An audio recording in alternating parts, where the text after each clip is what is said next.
This channel does not promote any violent, harmful, or illegal activities. All content provided by this channel is meant for an educational purpose only. খেয়াল করে দেখেছেন কুণাল ঘোষ আজকাল আর শুভেন্দু অধিকারীকে নিয়ে ওই জল পড়ে পাতা নড়ে কবিতাটা আবৃত্তি করেন না, কেন কে জানে।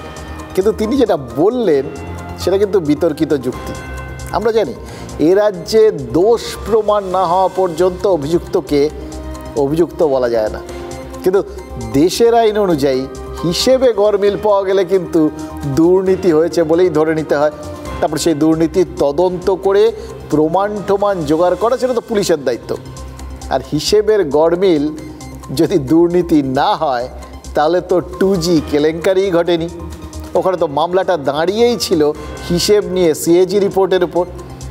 আর দেখুন তারপর 2017 সালে সুপ্রিম কোর্ট রায় দিয়েছে যে কোনো দুর্নীতি প্রমাণ করা যায়নি এবং এ রাজা কানিমজি এরা সব বেকসুর খালাস হয়েছে।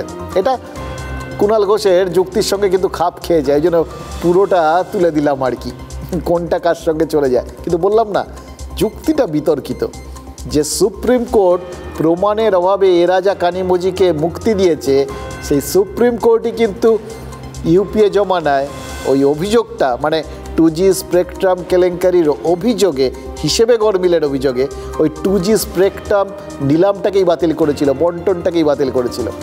সেটা তো এই গরমিলের ভিত্তিতেই। তাই 1.5 লক্ষ আর 3 লক্ষ টাকায় কেনা CCTV ক্যামেরা এটা দুর্নীতির প্রমাণ নয়, এটা আদালত ঘোষণা করলেই বোধহয় ভালো হয়। করে দিলে তারপরে কিছু বলার থাকে না।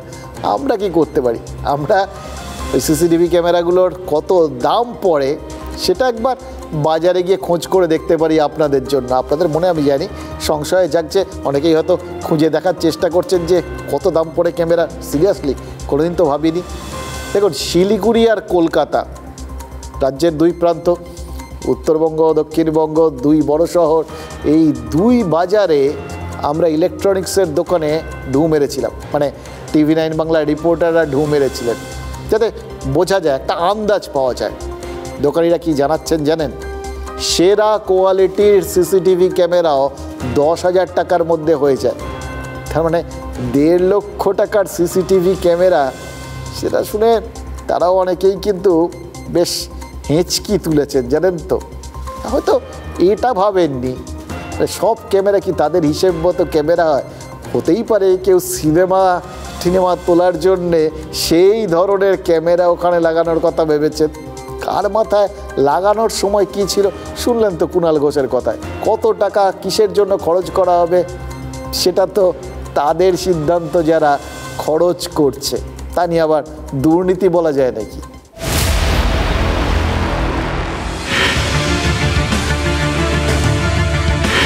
বাঁকুড়ার কেশিয়াকোলের কর্মকার পরিবার, পেশায় ব্যবসায়ী, নিজেদের বাড়ি সুরক্ষিত রাখতে উন্নত প্রযুক্তির 8টি CC ক্যামেরা বসান। HD কালার ছবি সঙ্গে সাউন্ড সবই আছে এবং বিশ্বের যে কোনো প্রান্তে বসে মোবাইলের স্ক্রিনেই নিজেদের বাড়ির ছবি দেখতে পাওয়া যাবে। কত খরচ হয়েছে তাদের বাড়িকে CC ক্যামেরার চোখে সুরক্ষিত করতে? কর্মকার পরিবারের সদস্য প্রিন্স কর্মকার বলছেন সব মিলিয়ে তাদের খরচ হয়েছে 48,000 টাকা। আমার বাড়িতে টোটাল 8টা ক্যামেরা লাগানো আছে, যার আমার খরচা পড়েছিল আনুমানিক ওই 48,000 টাকার মতো। ধরুন হিসাব করলে এক একটা ক্যামেরা 6,000 করে পড়বে মোটামুটি।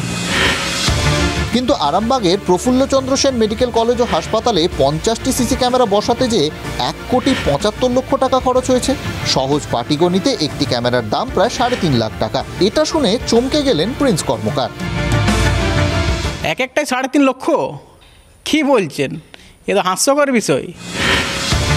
50টি CC ক্যামেরা কিনে তা ইনস্টল করতে 1,75 লক্ষ টাকা খরচ। বাঁকুড়ার এক CC ক্যামেরার দোকানেও আমরা খোঁজ নিলাম। অনেক রকম ক্যামেরা, অনেক রকম তার দাম, কিন্তু 3.5 লাখি CC ক্যামেরা। দোকানদার দাদাও যেন একটু চমকে গেলেন। এক একটা ক্যামেরা 3.5 লক্ষ টাকা, আমাদের টোটাল প্রজেক্টটাই 3.5 লক্ষ মধ্যে হয়ে যাওয়া উচিত ছিল মনে হচ্ছে। অ্যামাউন্টটা একটু অ্যাবসার্ড লাগছে। বাংলার পশ্চিম প্রান্ত থেকে এবার একটু উত্তরবঙ্গে চোখ রাখা যাক।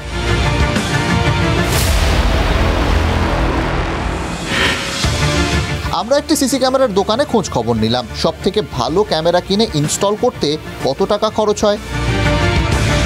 চারটে যদি আপনি ভালো ক্যামেরা লাগান, ওই মোটামুটি বললাম আপনাকে 30-35 হাজার টাকার মতন খরচা পড়ে যায় চারটে ক্যামেরা। তার মানে একটা ক্যামেরাকে যদি আমি 4 দিয়ে ভাগ করি তাহলে ওই মোটামুটি 10-12 টাকা একটু কম আসবে, কারণ তার মধ্যে তো এনভিআরের দাম আছে, হার্ড ডিস্কের দাম আছে, তারের দাম আছে, প্লাস ইনস্টলেশন চার্জ আছে। এই সব মিলিয়ে ধরুন পার ক্যামেরা পার পিস ওরকমই পড়ে যায়। 3.5 লাখ বা 1.5 লাখের ক্যামেরার খোঁজ কোনো দোকানদারই দিতে পারলেন না। আমাদের চোখ কলকাতার বাজারেও।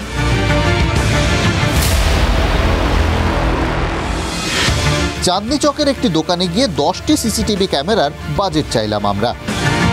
আমি ধরে নিই 10টা ক্যামেরা, সেখানে হলো পিটিজেড ক্যামেরা, অডিও ভিডিও সব ইনক্লুড করে টোটাল ইনস্টল করে কত টাকা পড়তে পারে একটু হিসাব করে দেখাবেন দাদা? এক একটা ক্যামেরার দাম 25,000 টাকা, একটু 25 প্লাস এনবিআর আছে আপনার, তো ওই আপনার ওই 3-3.5 লাখ টাকা পড়বে। এটা কটা ক্যামেরা দিয়ে? হ্যাঁ, কটা ক্যামেরা দিয়ে? এই আপনার 10টা। 10টি ক্যামেরা কিনে তা ইনস্টল করতে 3.5 লক্ষ টাকা। 50টির ক্ষেত্রে সহজ পাটিগণিতে হিসেবটা দাঁড়ায় 15 থেকে 17 লক্ষ বা আরও কিছুটা বেশি। কিন্তু কোথাও যে অঙ্কটা কোটিতে পৌঁছচ্ছে না।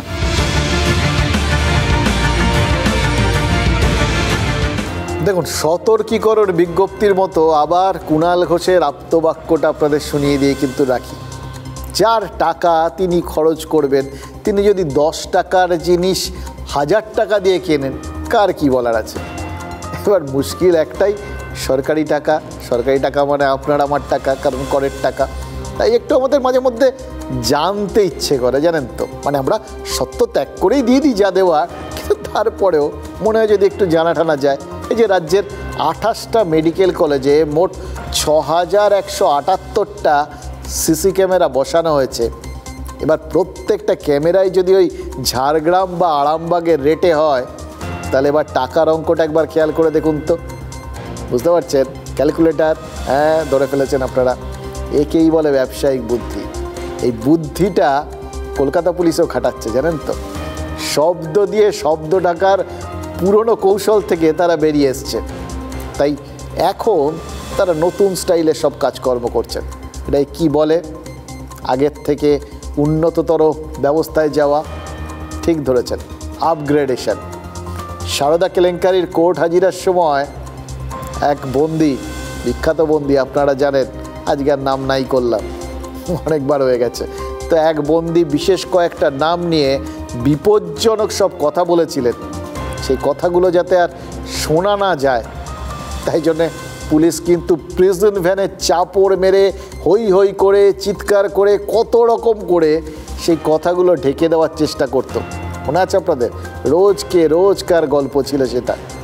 বন্দির অভিযোগ, পুলিশের চিৎকার, প্রিজন ভ্যান পেটানোর শব্দ, সব মিলে একটা ভয়ঙ্কর ক্যাকোফোনির সৃষ্টি হতো। প্রায় 1 দশক পর আবার পরীক্ষার মুখে পড়েছে কলকাতা পুলিশ। তিলোত্তমার ধর্ষণ আর খুনে অভিযুক্ত সঞ্জয় রায় ঠিক ছিল, হঠাৎ মুখ খুলতে শুরু করে দিয়েছে। কলকাতা পুলিশ বলেছিল সঞ্জয় ধর্ষক এবং খুনি, সে নিজেও নাকি গড়গড় করে সেটাই স্বীকার করে নিয়েছিল। সিবিআইও চার্জশিটে লিখেছে সঞ্জয় মূল অভিযুক্ত। কিন্তু তারপরে সঞ্জয় হঠাৎ বলতে শুরু করেছে যে প্রাক্তন নগরপাল বিনীত গোয়েল, ডিসিডিডি স্পেশাল, এরা নাকি সবাই সাজিশ করে, মানে ষড়যন্ত্র করে তাকে ফাঁসিয়েছেন। এবার দেখুন, বিনীত গোয়েল এখন আর নগরপাল নন, তিনি স্পেশাল টাস্ক ফোর্সে রয়েছেন।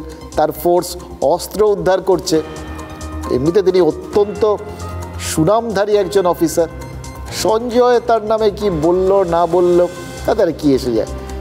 কিন্তু দেখুন, পরে হয়তো পুলিশ কর্তাদের খেয়াল হয়েছে, আরে সঞ্জয় যা বলছে এটা তো তাদের দিকেই তীর যাচ্ছে। এর আগের বার না হয় সেই বন্দি যা বলছিলেন সেটা রাজনৈতিক দিক দিয়ে ব্যাপারটা চলে যাচ্ছিল, কিন্তু এটা তো ডাইরেক্টলি তাদের দিকে। এবং তার থেকেও কেলেঙ্কারির কি জানেন, সঞ্জয় যা বলছে, তিলোত্তমার বাবা মা যা সন্দেহ করছেন, তিলোত্তমার সহপাঠীরা যা অভিযোগ করছে, এবং সিবিআই যেদিকে ভাবছে, সব তো এক সুতোয় গাঁথা হয়ে যাচ্ছে। সঞ্জয় বলছে তাকে ফাঁসানো হয়েছে, বড় বড় পুলিশ কর্তারা তাকে ফাঁসিয়েছেন। তাহলে সঞ্জয়কে যখন ফাঁসানো হয়েছে, এটা যদি ধরতে হয়, তাহলে তো এটাও ধরতে হবে যে কাউকে না কাউকে বাঁচাতেই ফাঁসানোটা হয়েছে। হয়তো সেটা খেয়াল করেই পুলিশ সঞ্জয়ের মুখ বন্ধের চেষ্টা করেছে। কিন্তু এবার সেই পুরনো স্ট্র্যাটেজি না, একদম নেই। শব্দ চাপার পুরনো কৌশল থেকে তারা বেরিয়ে এসছে। তিলোত্তমা ধর্ষণ ও খুনে ধৃত সঞ্জয় রায়কে মঙ্গলবার বিচার প্রক্রিয়ার দিন তাকে আর প্রিজন ভ্যানে নিয়ে আসা হয়নি, নিয়ে আসা হয়েছে ঠিক এই ধরনের একটি গাড়িতে। এই গাড়িটি কলকাতা পুলিশে ব্যবহৃত বা লালবাজারে ব্যবহৃত বিশেষ ধরনের গাড়ি। সঞ্জয়কে এর ভেতরে, এই গাড়ির ভেতরে নিয়ে যাওয়ার পর কালো কাচ তুলে ভেতরে এসি চালিয়ে দেওয়া হবে, ফলে সঞ্জয় ভেতর থেকে সংবাদ মাধ্যমের কাছে মুখ বাড়িয়ে তার কোনো অভিযোগ করতে পারবে না। একই সঙ্গে সংবাদ মাধ্যমও সঞ্জয়ের কোনো রকম কোনো বক্তব্য পাবে না, বা তাকে যে ভেতরে নিয়ে যাওয়া হচ্ছে সেটাও ক্যামেরায় ধরা পড়বে না। দেখুন, আরজি করে খুন আর ধর্ষণের পর 1 মাস পার হয়ে গেছে। নবান্ন সভাঘরে বসে মুখ্যমন্ত্রী কি বলেছিলেন যাকে ধরা হয়েছে সে রায় নয় রাই।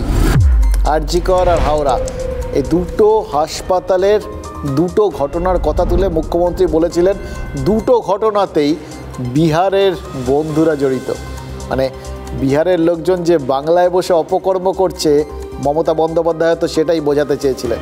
আমরা অবশ্য বিভিন্ন সময় দেখেওছি বাংলায় অপরাধের সঙ্গে বহু ক্ষেত্রে বিহারের যোগ আছে, খানিকটা অবিচ্ছেদ্য অঙ্গের মতো। একটা সময় পশ্চিমবঙ্গ আর বাংলাদেশও তো একে অপরের অবিচ্ছেদ্য অঙ্গ ছিল, আর এখন মাঝে কাঁটাতারের বেড়া। কিন্তু ওই মনের মিল তো, সেই বাধাটা পার হওয়া মনে হচ্ছে অনুপ্রবেশকারীদের কাছে জাস্ট কোনো ব্যাপারই না, নস্যি। আজ ব্যারাকপুর, মধ্যমগ্রাম, এরকম 12টা জায়গায় ইডি তল্লাশি করেছে। তল্লাশি একই সঙ্গে ঝাড়খণ্ডেও হয়েছে। আর দিনের শেষে মধ্যমগ্রাম থেকে এক তরুণী আর তার এক সহযোগীকে ইডি গ্রেফতার করেছে। এদের কাছ থেকে যেটা জেনেছে বলে শোনা যাচ্ছে সেটা কিন্তু বেশ ইন্টারেস্টিং। ভুয়ো আধার কার্ড, নকল ভারতীয় পাসপোর্ট, এগুলোর নাকি এখন আর পাওয়ার কোনো ব্যাপারই নেই, এগুলো তো আছেই। আধার জাল করার ব্ল্যাঙ্ক প্রোফর্মা, মানে সব কিছু রেডি করা আছে, শুধু নাম ঠিকানাটা বসিয়ে দিলেই হলো, ব্যাস আপনি আধার পেয়ে যাবেন। ভাবুন তো, নাগরিকত্ব পাওয়াটা কত সহজ। এক জায়গা থেকে আবার এর সঙ্গে পিস্তল আর গুলিও পেয়েছে ইডি। মানে একই সঙ্গে মণি, কাঞ্চন, অস্ত্র সব যোগ আর কি, সোনায় সোহাগা। আচ্ছা, এত কিছু ঘটে গেল, স্থানীয় প্রশাসন কিছু টের পেল না নাকি? তারা কিছু কিছু ক্ষেত্রে আপডেটেড হলেও অনেক জায়গাতেই আসলে নিজেদের আপডেট করছে না।